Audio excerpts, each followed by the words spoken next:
Рахмат, Жамиля Кубанычбековна. Руслан Сатылганович, эмне муктаждык болду бул сумманы алганга? Өзүбүздө мүмкүнчүлүк жокпу? Сөзсүз алыш керекпи буну? Алишер Абилович, сиз билесиз, бардык мамлекеттер карыз алып атат, кредит алып атат. Бирок мен ошо эффективдүү жана натыйжалуу алганга тилектешмин. Ошол үчүн биздин энергетика тармагына азыр ушул акча мажбур болуп атат. Жок, туура, эми башка мамлекеттер алып атат деп эле биз аларды туурап ала бериш туура эмес да негизи. Биздин өзүбүздө булактар жокпу? Могу өкмөт башчыбыз айтып атат, профит менен чыгабыз деп атат.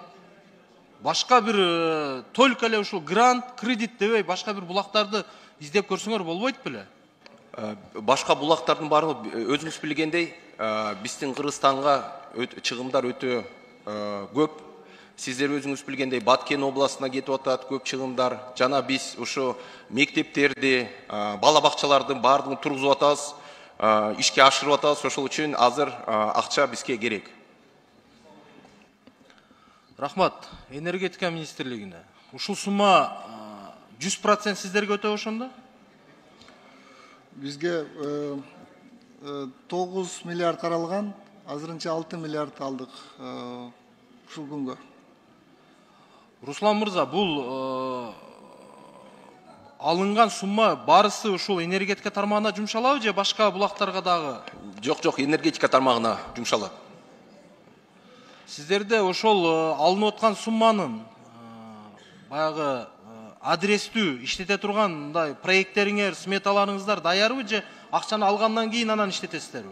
Жок, бизде бул импортко гана, башка багытка эмес, только импорт электроэнергияга. Ошондо менин түшүнүгүм боюнча сиздер финансы министрлигинен акчаны алып туруп, кайра эле карызга жумшайт экенсиңер да анда. Туура айтасыз, электроэнергияга төлөйбүз, импортко келип атат. Биринин шапкасын экинчисине кийгизиш болуп атат экен да максат,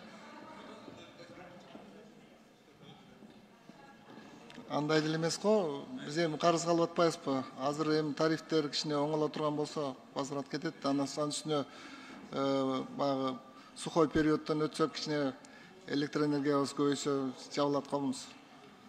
Жок, менин түшүнүгүм боюнча, эгерде Руслан Сатылганович, эгерде ушул акчаны алып, энергетика тармагы бир ГЭСтин бир агрегатын курганга, же дагы бир тетик алганга, же дагы бир счетчик алганга жумшалса башка бир жөн.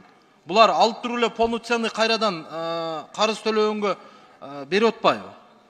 Ошондой болуп атабы? Алишер Абилович, бул боюнча булар энергетика министрлиги өзүнүн кепилдигин берип атат, өз убагында төлөп беребиз деп. Ошол үчүн финансы министрлиги да өзүнүн кепилдигин берип атат. Жок, сиздер эми ар дайым кепилдик берип келесиздер. Ал жагына сөз жок. Бирок сиздерде кайсы булакты негизинде жабасыңар?